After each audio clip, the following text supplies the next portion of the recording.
Oh, I think we're live. Welcome to, actually, this is the inaugural, the very first episode of Faculty Spotlight. And today we have some very special guests. Some of us are from Austria. I know it's 6 p.m. over there, right? 6:15 p.m. And some of us are from, of course, the U.S., from central Pennsylvania. And today we're going to talk about, studying abroad. Many of us, we dream about studying abroad, and I'm one of those people who were very lucky.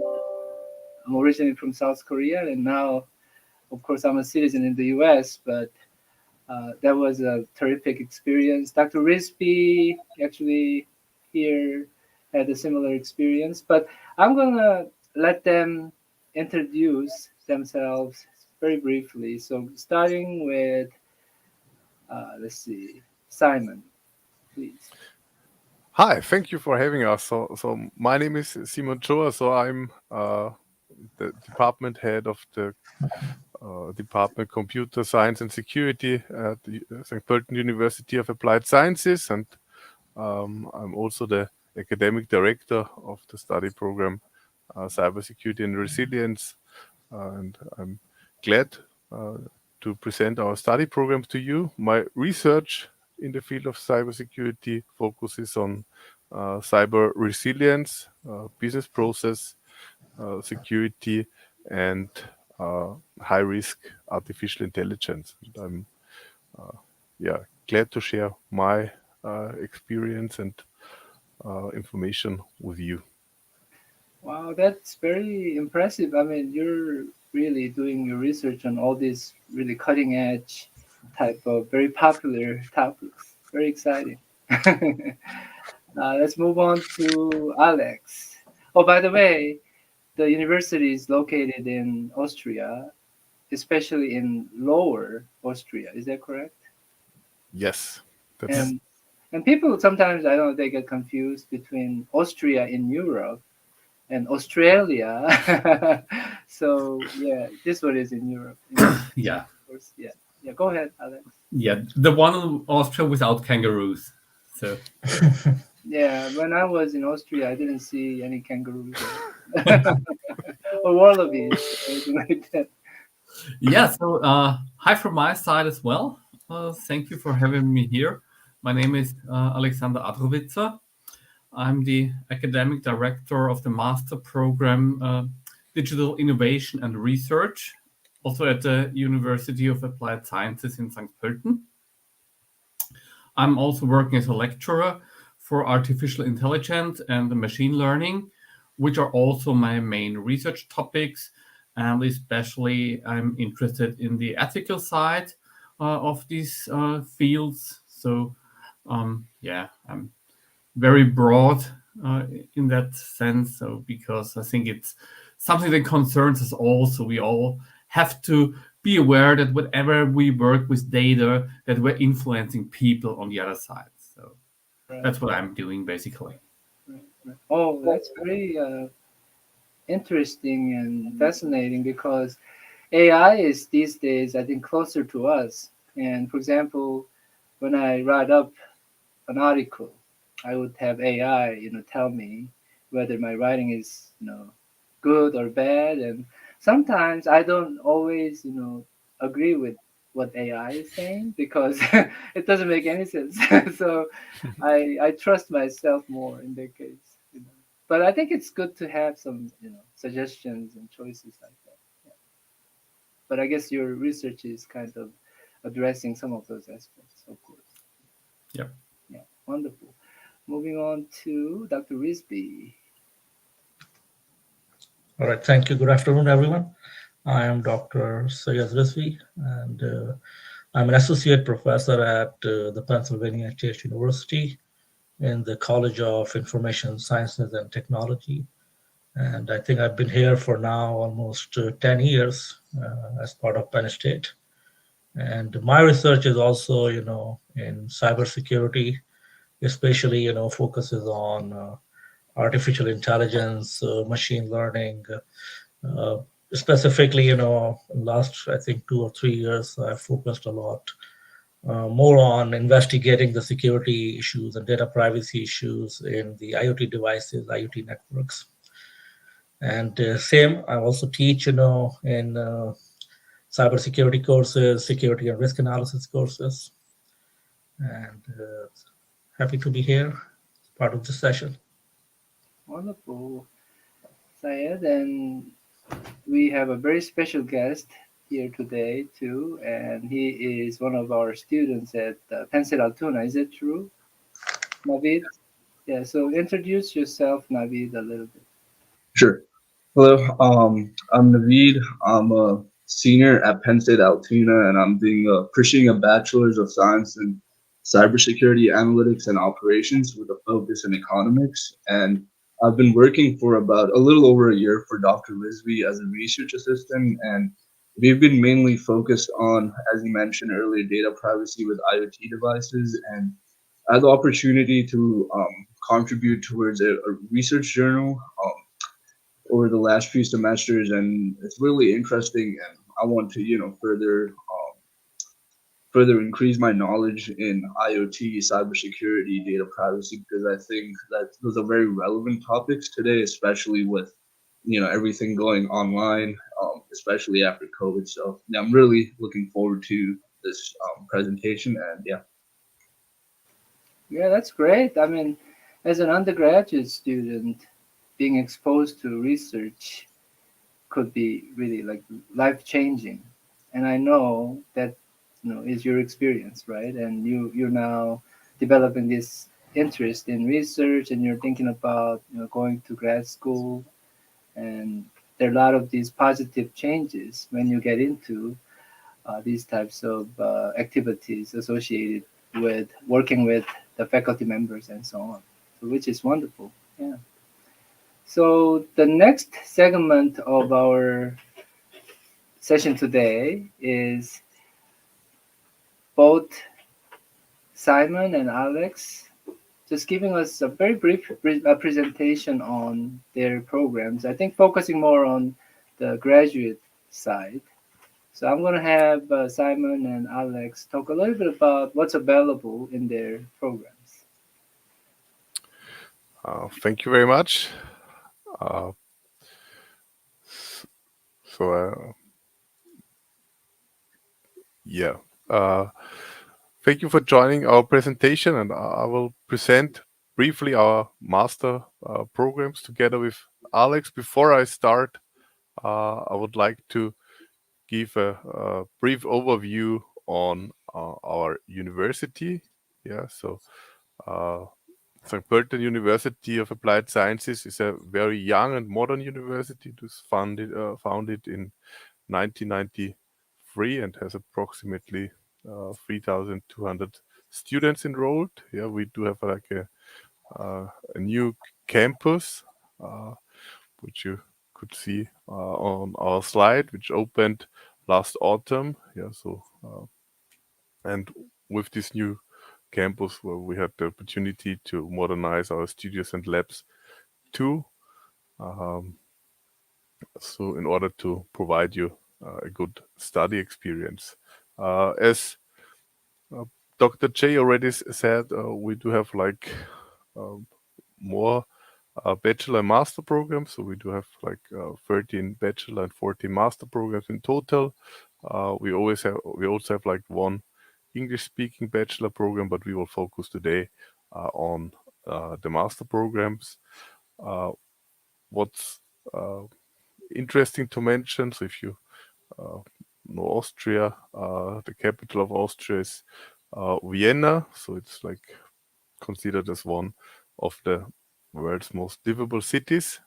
It's very close to St. Pölten, so only 25 minutes away by train. And in Austria, we also very famous for our public transport, and we do have like one ticket where you can take all public transport in Austria, having like very reasonable pricing. Yeah, so you can go to all the cities in Austria while studying in St. Pölten, and I think that makes also a great experience.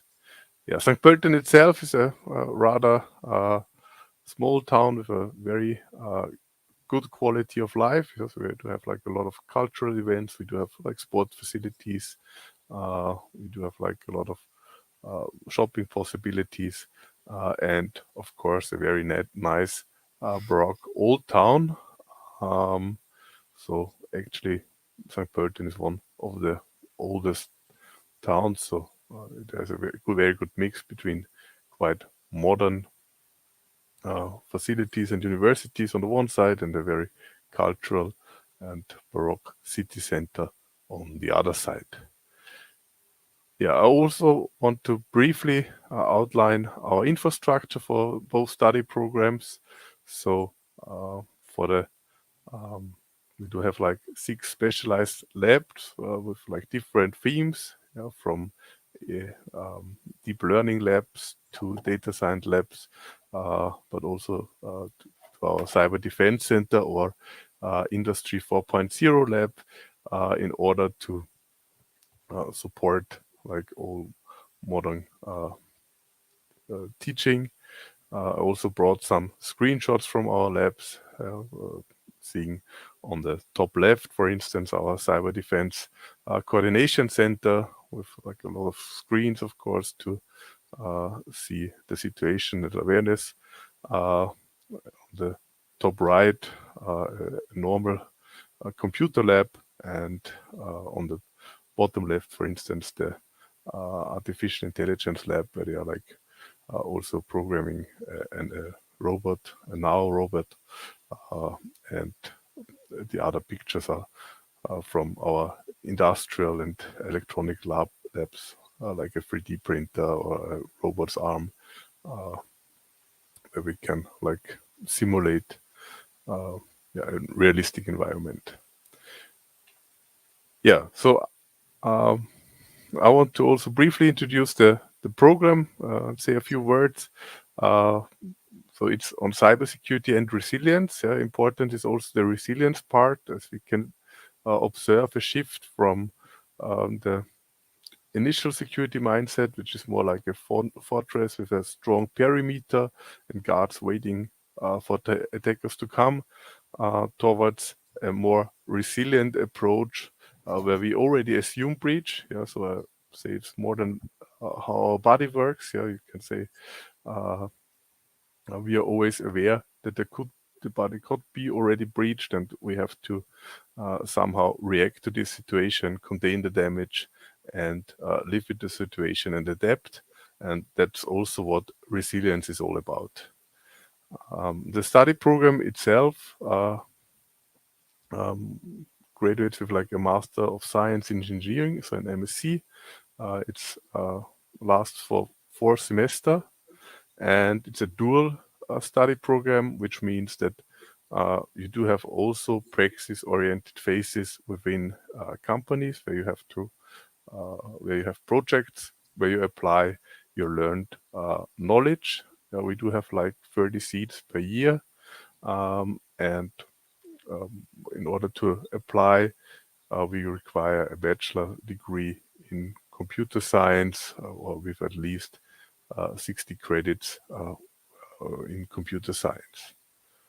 When we take a closer look to the curriculum, we do have like a few major topics. We do have like technical security and resilience topics, like network security, operating system security, pen testing, and things like that. We do have like organizational security and resilience, for instance, with like risk management or information security management. And then we give room for individual learn paths, so for specializations. And of course, we also teach future work skills, so like presenting, leadership, or complex problem solving are just a few to mention, which are normally integrated into our security lectures. Yeah, and then we do have the dual project phases, where you can apply your knowledge at organizations or companies, and of course diploma thesis where you can specialize in a specific topic. Yeah, we do have two specialization tracks, one technical track which goes more into reverse engineering and malware analysis, and the other one which is focusing on CDC and CDC and CM operations.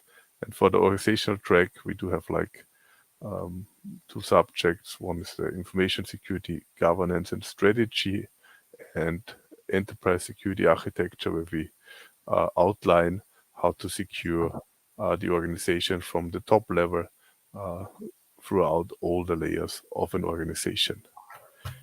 Yeah, and if you are interested in applying, I also want to give a brief overview on our admission procedure. So we do have like three criteria in order to admit new students. One is the admission interview, which accounts for 30%.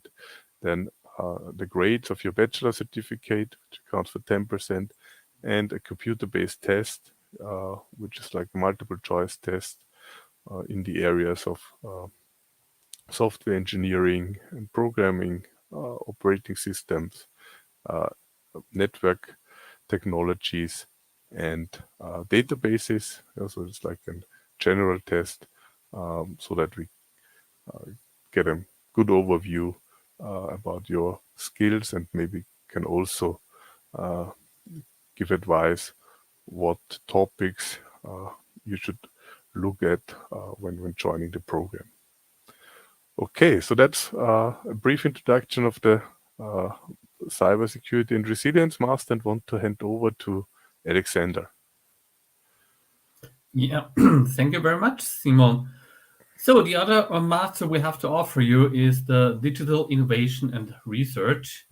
And if you think about it, innovation cannot go without research, and vice versa. So these are, as you could say, both sides of a coin. And therefore, we put this master in place to enable the students to have to gain knowledge in both fields. So it's also a Master of Science in Engineering. It's also like Cyber Resilience Master, a dual master, which means that you have to work on your own project.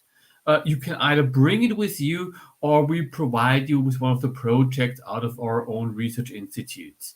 There will be 12 places per year, so it's a very small group of people, which ensures you that you have a very good contact either to the lecturers but also to your colleagues, and it's a very familiar environment that we have here in our program. The prerequisites are you have to have 30 ECTS from STEM, so either you have it in science, technology, or math. So what's our curriculum look like? So one big part is, of course, the project, and the project is accompanied by some mentors who give you advice how to evolve with your project, which also track your progress and help you to not to lose the focus what you aim for. Innovation is a very important part, as I said, not only in research, but we want to also address students who have maybe in mind to build their own startup, to have some idea that they want to bring to business. And we also support our students on that path. So the outcome does not necessarily have to be a research paper, but it could also be a technical report or a patent in the best case that you bring out of these 4 semesters at study here.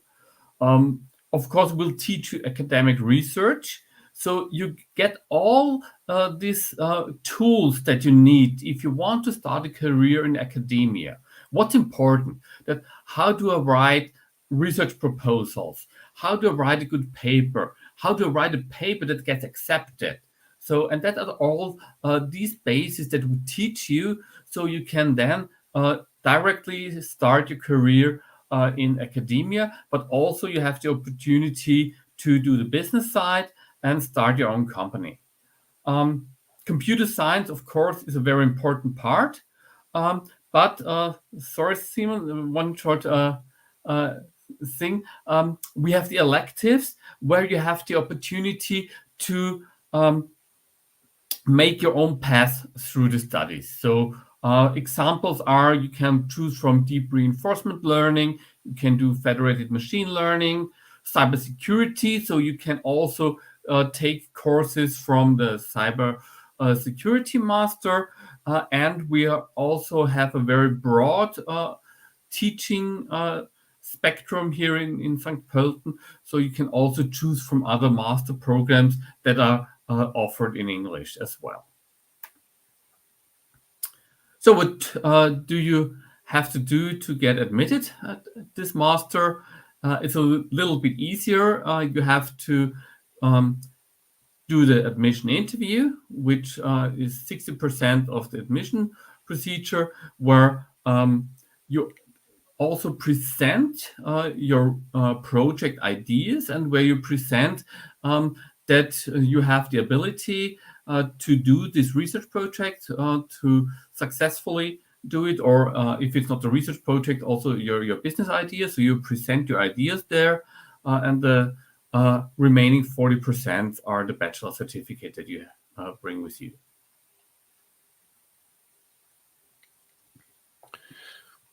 Okay, yeah. If you have any further question, maybe afterwards, and you want to reach us, of course, you can always reach us via email. Just sending our first name dot last name at fhstp.ac.at. And thank you for listening to our introduction. Yeah, the presentation was very thorough and very interesting because we're familiar with our own curriculum in the US, and I think your programs are all very unique in a sense that they try to be more well-rounded, because a lot of times we focus a lot on academics instead of other skills, like so-called soft skills. So you talked about, leadership skills. You talked about, presentation skills. And a lot of these things are, I would say, project oriented. Mm-hmm. And when you go out in the industry, of course, you do need, project management skills and how to work with other people, that kind of thing. And you're really teaching those practical skills in your programs. So that, I think, is really commendable. And that was really impressive. So that's what I think. But let's ask maybe Dr. Rizvi or Naveed regarding their thoughts. All right. So no, it was pretty good. I feel like, as you said, very well-rounded, and usually, we focuses on academics, but it is like a combination of both, with the support of these state-of-the-art labs that you mentioned in your presentation, and then the opportunity, to work with outside, the university with, for example, local businesses, industry. So that's, I think, a real plus. So very impressive. Yep. Yeah. What do you think, Naveed? I found it very insightful, and especially the part where you mentioned you train students to sort of work on their own project and come up with their own business. I think that's that's very interesting because it's a little different than the conventional sort of ways that you go, here's your degree, and then you can just go look for something. So that was really cool, and I just had a few questions. If you guys would be entertaining them. Sure, yeah, go ahead, Naveed. So I just wanted to know how much would it cost for the masters per credit or whatever your structure maybe, and how long is the duration? Yeah, so for international student, we do have it's like 4 semester. We the paying is not by credit but per semester, and it's like 1,500 euro per semester.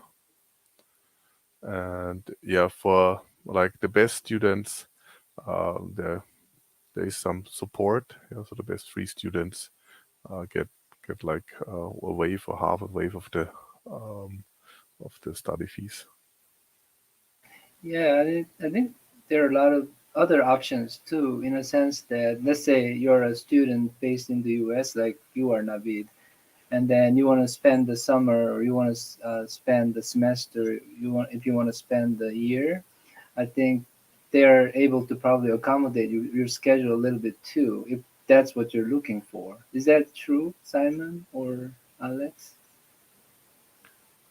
Is that mainly for So so undergraduate students, that so type of so thing? so mean as exchange student or Right, right. That kind of options I'm talking about. Yeah. yeah. So if you have like agreement with the partner Hmm. universities like with Penn Hmm. State for exchange Right. students, we do have of course Hmm. special agreements.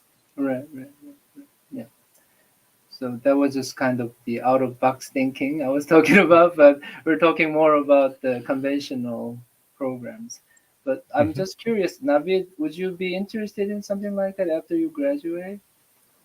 It's something I would definitely consider. Yeah, yeah, Obviously, I have to talk to my family, and yeah, but it's of something I would course. definitely consider. Yeah, yeah. So I'm gonna ask you two some questions, I guess. Mhm. And I know Navid has questions and Syed has questions.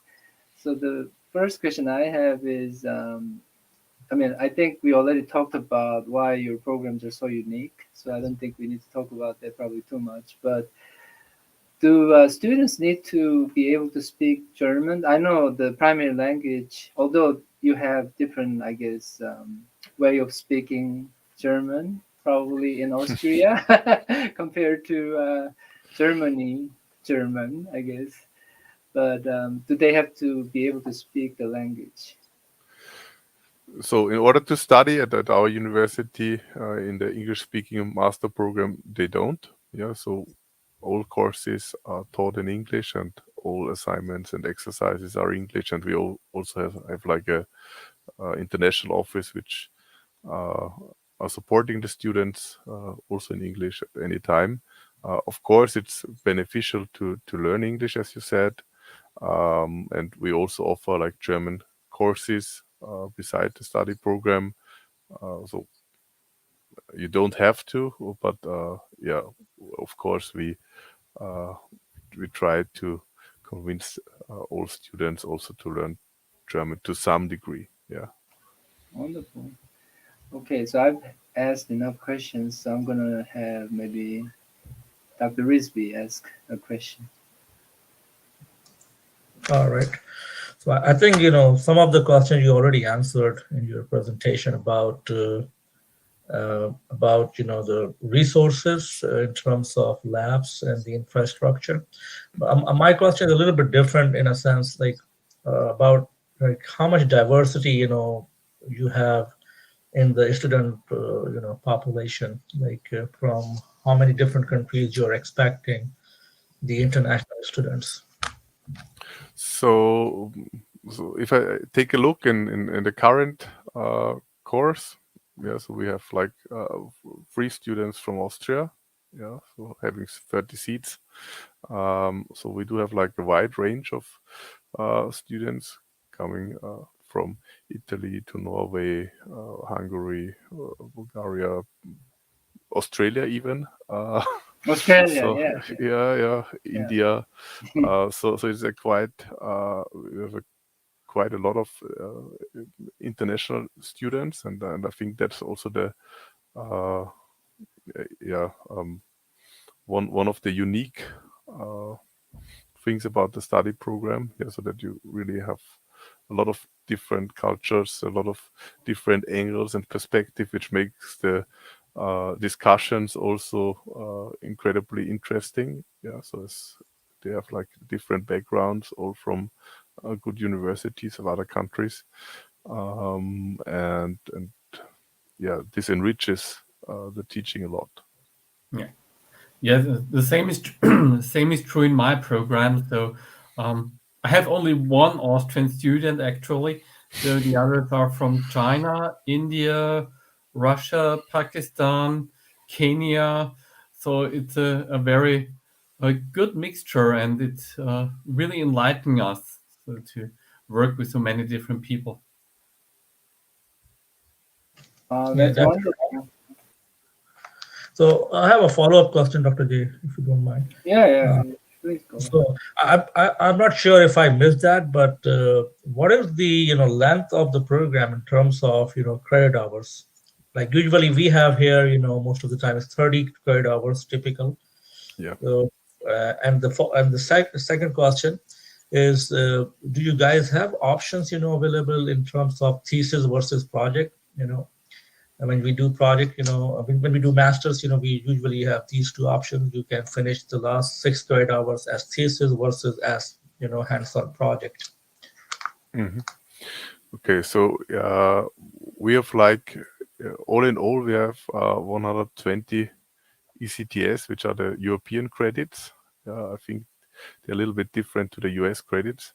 So one ECTS accounts for 25 hours of workload. And yeah, like all European study programs, you have like 120 ECTS, so you can also make your PhD afterwards. Um, when it comes to the master thesis, you have to write the master thesis. But in the cybersecurity and resilience master program, we have like a dedicated security project where you can make a project in a special field which you are interested in. Mhm. Yeah, in the digital innovation and research, basically you have to write a master thesis, but you have the opportunity if you have really good publications which you produce during the course, that you can use the publications as basis of the thesis. Yeah, that's a great way to really incorporate the pre-existing work you have anyway. So that's wonderful. Yeah. So you can build on what you're already doing and then incorporate that into your thesis, which is great. Yeah, wonderful. So I know our time's kind of running out. Actually, we're a little past the time limit, but I know Navid might have some questions. Do you have any questions, Navid? Yeah. So in regards to the industry lab, you mentioned that you guys have the industry 4.0 lab. I was just curious as to what that exactly is. Yeah, so as we have like a dedicated bachelor degree on smart engineering, yeah, which is covering industry 4.0 technologies. There we do have like industrial components like this ICS systems. We do have like 3D printers and things like that. Also like VR technology. And those are in this lab. We do have a video on our homepage if you are like particularly interested in the specific working places. We do have, for instance, also a learning factory, like a small factory which does use original components, but it's more like a Lego factory, but it uses real Siemens SPS systems. So it has real life components, but yeah, you see the output only in a toy based factory. Yeah, and we also use a digital twins, so you can artificially reproduce what the machine should do, and then try to mimic the behavior with the real machine. So that's like a simulation, but a very advanced simulation.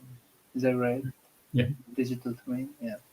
So you can probably create a digital twin for the entire factory or something like that, probably, Yep. which is very exciting. I know Industry 4.0 is a hot topic these days. Actually, they're talking about Industry 5.0 these days. So I think they're going on. But do you have anything else you want to ask? Anybody? Okay, you're all good. So yeah, because we're, I guess, 10 minutes overtime right now. I'm gonna probably, yeah, we're gonna probably have to wrap this up. But thank you again for participating today. I think all of us learned something new, and I know there are all these, subtle differences in between the programs, but definitely I think we learned something new today. But thank you so much for spending some time with us today, Simon, Alex, and Dr. Rizvi, Syed, and Navid.